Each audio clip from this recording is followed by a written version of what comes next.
did this particular study, very interesting. We came out with the study that the glenoid, the IGHL isometric points are on the glenoid 3 o'clock, on the humerus 7:30. This is the position.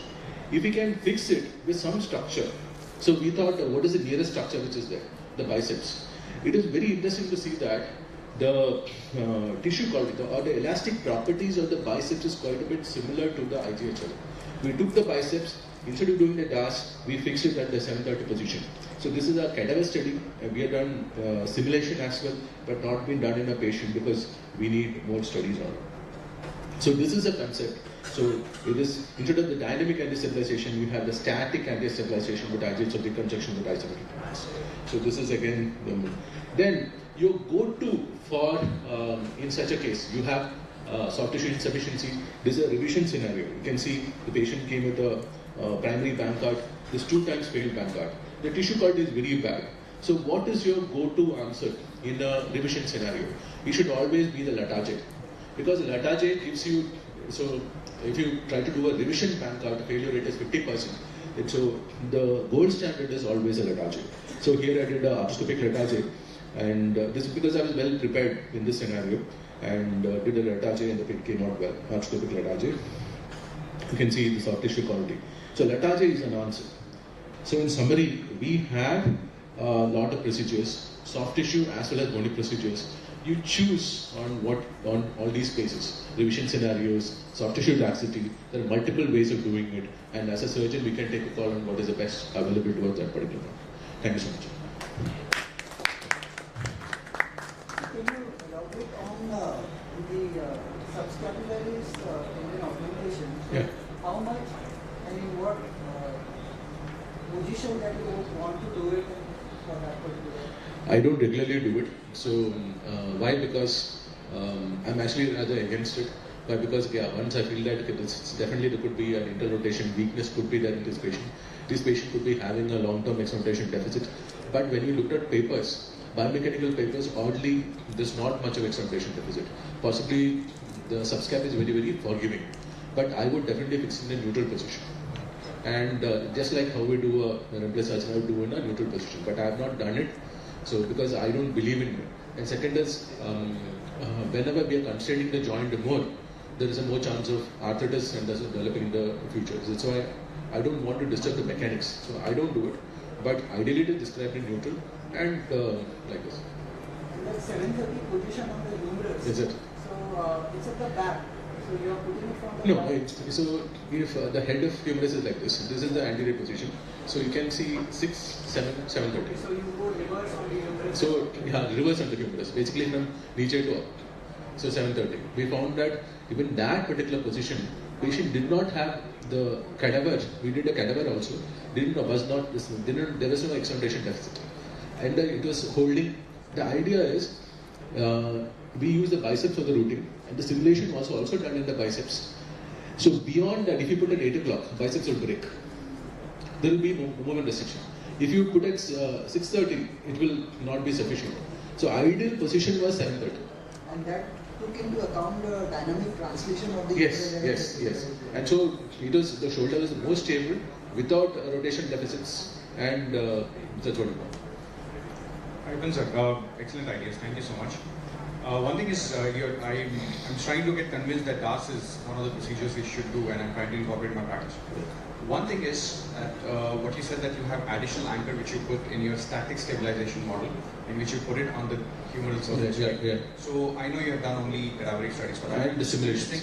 thinking about it. If you do your external rotation or internal rotation, does not that restrict it? Because, and we can say it stretches out, but if you want to stretch that out, won't that pull off your glenoid anchor and put a stress on that? So what do you think about that? Because that's what the idea of the study was. We did in the cadaver, we didn't find out any pull-out at all. So when we did this paper, it was like we saw a lot of route of failure, or how much it is. So the biceps acts almost like the IGHL because the elasticity values are the same. So if the IGHL doesn't fail, it should technically hold how much of an IGHL does. That is the idea behind it.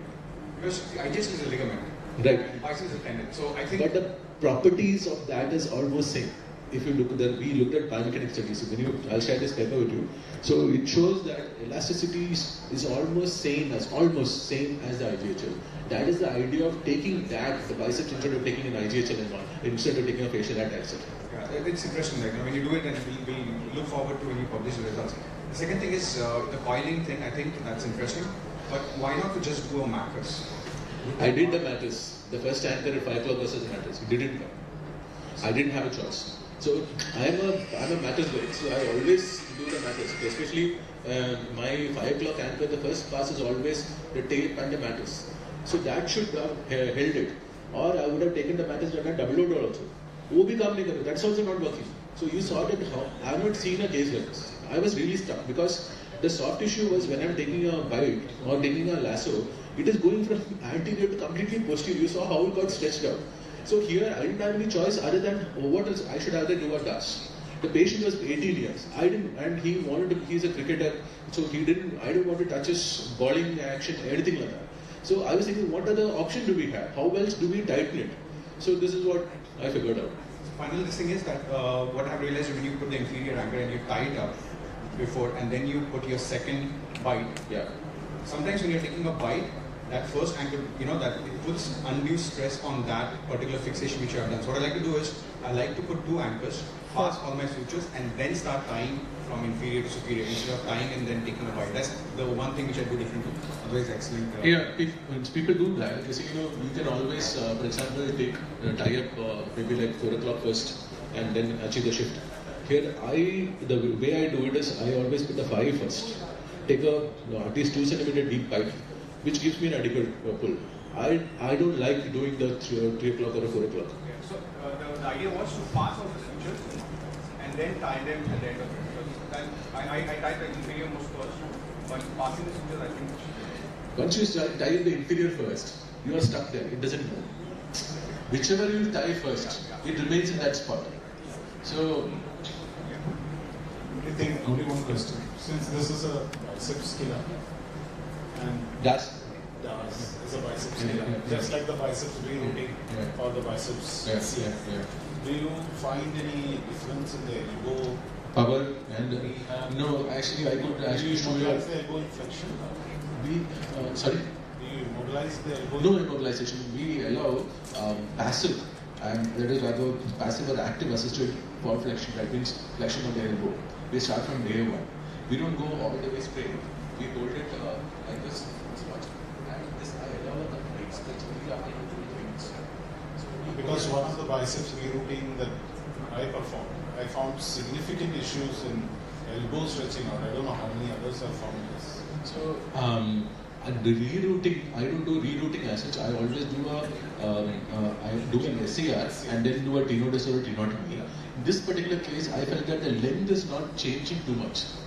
Because you're shifting top of the glenoid to the front of the glenoid. You're not shifting too much of tension is not there like in the rerouting. Also depends on how much of biceps you pull in trial. Right. And here we are fixing on the front, so we're not pushing. Only in this particular case I have to do it. Otherwise, normally we fix in the 3 o'clock position.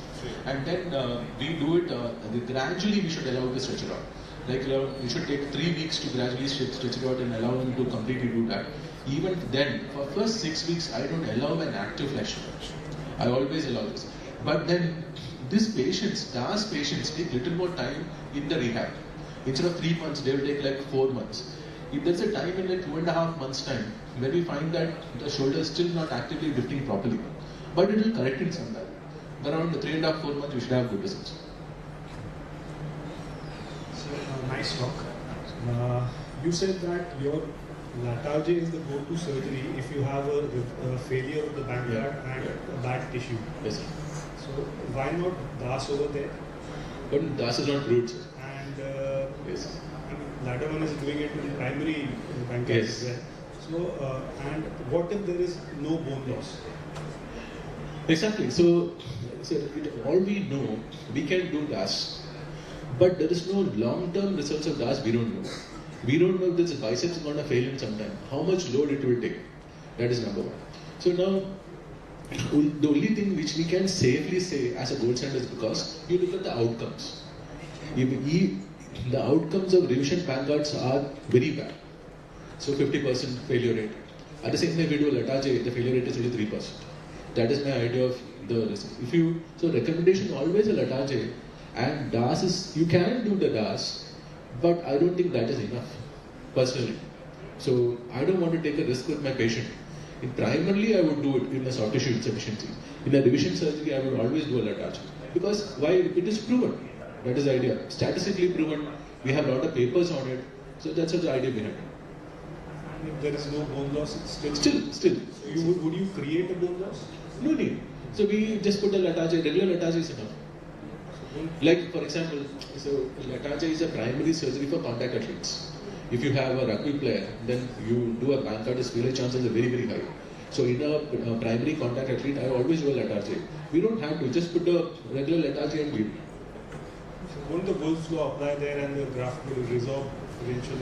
It will resolve, and the non-shielding areas, that is non-shielding areas, non-loading areas, upper portion will resolve. Remaining will be fine. But sir, it is very interesting how the Latage helps over a period of time. When we look at the biomechanics, is also the conjoint tendon. Conjoint tendon has a great role. For example, you must have seen the graft completely getting resolved in some scenarios. The non-union of grafts. We have maybe when you're doing certain implants, encircle, complete cutout of it. But still the conjoint tendon, the patient don't dislocate. Patients are very stable. So the idea is the conjoint tendon is the main thing rather than the bone. That's right, but you have the naked screws over there which are... Now we have the other, nowadays I don't use the screw, I always do the cortical button Latage, Smith & Nephew system.